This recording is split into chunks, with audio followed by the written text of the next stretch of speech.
Hey guys, welcome back to my channel. Happy Sunday, everyone. So this video, I'm going to talk about what exactly is a SQL injection or SQL injection in cybersecurity. All right, particularly in cybersecurity offense. Okay, when it comes to defense, you'd be wanting to build defense against all these SQL injection attacks carried out by attackers or hackers. All right, firstly, in order for you to build a defense against these attacks in the form of SQL injection, you firstly need to know and understand what exactly this SQL injection is about and how this technique is used by the attacker to compromise organization's database, okay, to get some sensitive information like username and passwords. All right, so let's quickly get started with the explanation of what exactly SQL injection is about. So basically, SQL injection is a code injection technique that might destroy an organization's database, all right, and also compromise it, basically, all right. SQL injection is also one of the most common web hacking techniques used by attackers, all right. And also this SQL injection, what it means is the placement of malicious code in SQL statements via a web page input. Basically, web page input means your username and password field, okay, where you punch in your username and password, right? That is where these SQL statements are inputted. Okay, basically it's input. It's going to be inputted by an attacker, and he can get in, or he would be able to simply access the SQL database. All right, or the web application or the website itself, okay, by logging into the web application anonymously, and then steal any sort of sensitive information from the web application itself. All right, and also SQL in web pages, right, which I was referring about the web page input, right? SQL injection usually occurs, right, when you ask a user for input, basically, all right, like their username or user IDs instead of their names and IDs. Basically, when you're trying to log into a web application or website, it will ask you for your username and password, not your actual first and last name. All right, so here in this field, what happens is an attacker can punch in a SQL statement, okay, that the owner of the SQL database shall run it unknowingly, or the database itself may run it unknowingly. As a result, what will happen is the database will get compromised, or the database will get exploited, all right, further by the attacker. Okay, so I have made an example here. Okay, so if you look at this example here, what happens is I've specified a select here, select statement. All right, so by adding a variable txt user id over here, all right, so to this select string, all right, what it does is the variable then is fetched from user input, all right, to get the request string over here. All right, so that's how this is how the SQL injection happens, guys. This is the best example of how it is done. All right, on a username field or a password field. Okay, then as a result, what happens then is an attacker can easily access the web application without even having a valid username and password. All right, which is otherwise also this particular example is otherwise also known as an authentication bypass, basically. All right. So let's quickly get further deeper into this topic. All right. So, and also what happens is I will also let you know what exactly are the potential dangers of using user input in SQL statements. All right. So basically, SQL injection based on one is equal to one is always true, guys. Okay. Let's take another example. Okay. For example, there is user ID field. Okay, on a web page or a website or a web application. Okay, 105 or 1 is equal to 1. All right, so what this does is so if you take this as an example just now for viewing, so the original purpose of this code is to create a SQL statement to select a user with a given user ID. All right, and if there is nothing to prevent a user from entering a wrong input, the user can enter some smart input like this. All right, when I refer to user, it's all about the attacker or the hacker or the bad actor, basically. All right, so if the attacker punches this in the user ID field, what will happen is there will be a SQL statement run on this SQL database, which will resemble like this. Okay, for everything, for all these payloads, right, the negative payloads will always have this select statement, basically. All right, to fetch the attacker the necessary information. Right, users is nothing but the table where is we are trying to point something, particularly the user ID.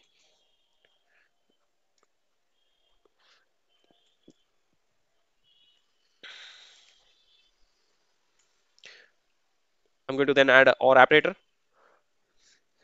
Then I'm just going to end the um, statement, okay, with a semicolon. All right.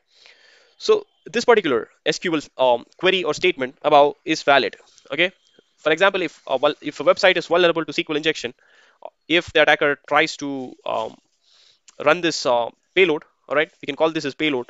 Okay, 105 dot sorry, or space 1 is equal to 1. All right, what will happen is immediately there will be the statement run on the SQL database, okay, which says select star from users table where user ID is equal to 105, or it contains 1 is equal to 1. Basically 1 is equal to 1 is nothing but it's true. All right, so you may see, or you may think that this particular example is obviously going to look dangerous. All right, and imagine, let's say here we are just trying to here the attacker is just trying to look into usernames or user ID. But imagine the same table, users table, contains passwords as well. What will happen? Let's take a look with another example, guys. Okay, so here what will happen is this the SQL statement will look somewhat like this. All right, again I'm just typing in front of you, select user ID, and then what the attacker will want to do is, along with the name or use associated, I mean, along with the name associated to a user ID, he will also try to get the password. All right, from users table where user ID is equals to 105, then he will specify an OR operator, then is 1 is equal to 1 colon semicolon, sorry. All right, and then if he's successfully able to exploit, or if he's successfully able to run this SQL statement, what will happen is then the hacker might also get access to all the usernames and passwords within a particular database. Okay, by simply inserting this 105 or 1 into 1, sorry, 1 is equal to 1 into the input field. Okay, where it asks for user ID. All right, without even having a valid username and password.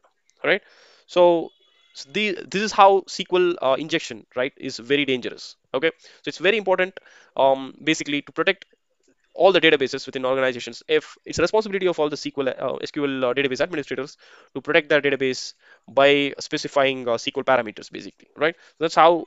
I mean, that's the most easiest way to protect against protect database against the SQL injection vulnerabilities or SQL injection attacks. Okay, by simply adding a parameter, okay, against these user IDs. Basically, parameter means you will have that at, right, at the rate. That is how you tend to protect the SQL databases. All right, so that's how it's done, guys. So next example, right? Like when I say SQL injection based on, um, this will be another example. Basically, what happens is double quote is equal to double quote, right? Is always true. Just like how one is equal to one is always true. This particular payload is also always true. I mean, double quote is equal to double quote is also always true. All right. So for example, let's say a user login, right, to a website. For example, username. A web page asks for username and password, right? Just typing my first and last name here. All right. Maybe I'll give my YouTube channel's name. So I've saved everything. All right. And the password. Let's say I have password admin. All right. So what will happen is using this, I'm just going to show you an example of how a SQL query is going to work. Okay. Mm, using this payload over here. Okay. I'm going to use this payload to probably exploit SQL injection on a database. All right. So let's quickly get started, guys. So I'm just going to type a code here. Uname is equal to mm, get request string, right? And then I'm just going to open a bracket. I'm just going to open a double quote, specify username, and then I'm going to close the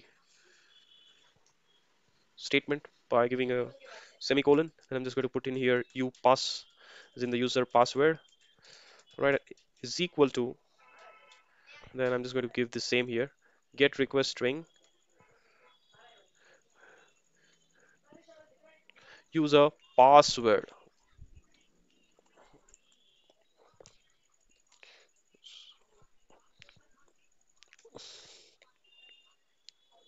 And then SQL is equal to. So the actual, after the attacker tries to include this particular payload here on the user field, the SQL statement would look like something will look like this. SQL is equal to, for everything there will be a select, right? Single quote select wildcard from users table where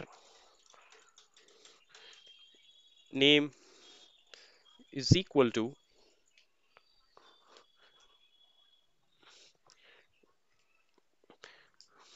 double quote. I'm just going to open a double quote and then single quote, double quote, space, single quote. Then I will just give a space and then type plus, and then uname. Then again, I will specify plus, and then here what I'm going to do is going to specify a single quote and then double quote. All right, and then I'm just going to give and operator. Then pass is equal to is going to give a double quote, then a single quote. All right, and then I'm just going to give a plus, and then I'm going to specify another thing called upass. Then I'm going to specify plus. Then here what I'm going to do is it's going to specify single quote, double quote, and a single quote. Right? And what happens next is once this SQL statement is run against the database, the result will look something like this. All right. Select wildcard from users table where apologies about my typing speed here. Name is equal to it will be double quotes my first and last name of my YouTube channel. All right. And then I'm just going to give close it using the double quotes, and then I'm just going to enter and the password would be is equal to the actual password which I had specified or which I have.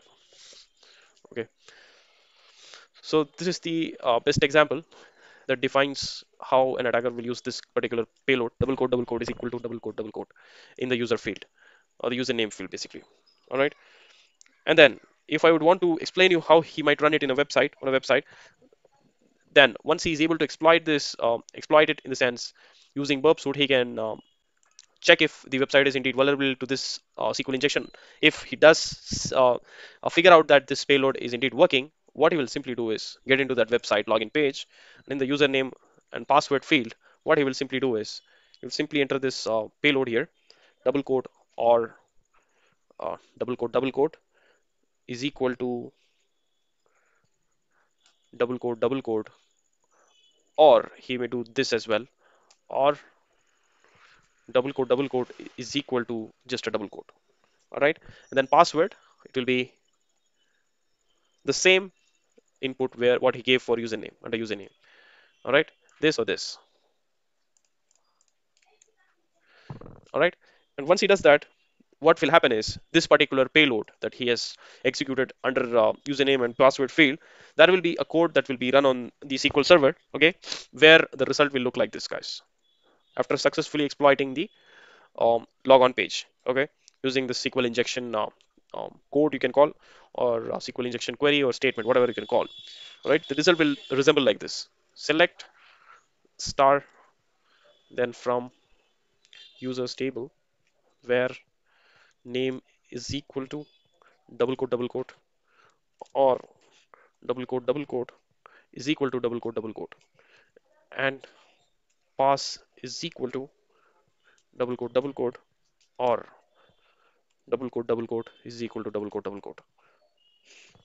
So basically, why an attacker is doing this, guys, is simply because he would want to bypass the authentication, all right, without even having valid username and password, all right? So that is what I'm going to show you.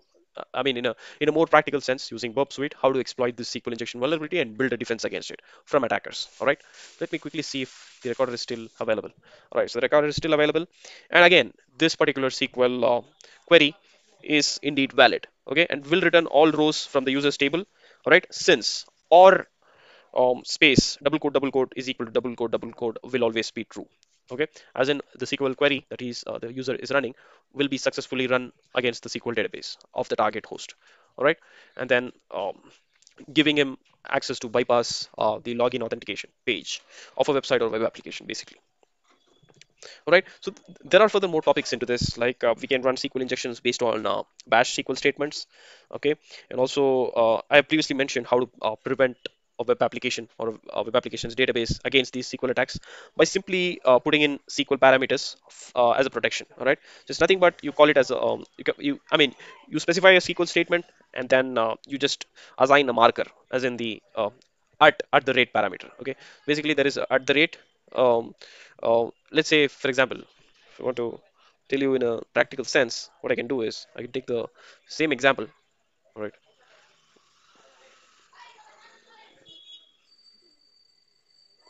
So here what I'm going to do is before this double quotes, I'm just going to put in an at the rate, all right?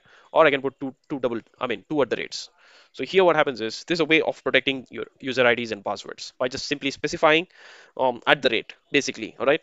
So particularly if you're just protecting the user IDs, that it will be sufficient enough because password there is no need of protecting it because already those passwords will be most of the times hashed, okay, and stored.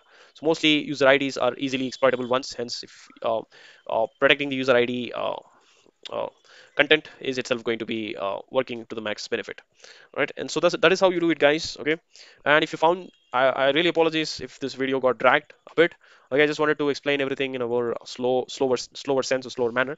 Okay, for easily you grasping whatever I've shown in this video. So in the next video, it will be more theoretical sense. You will find it more interesting. And if you found this video helpful, please hit the upward button, guys, and don't forget to subscribe my channel for more useful content like this because cybersecurity. We will see you in the next video. Until then, stay safe, healthy, cheers, bye bye.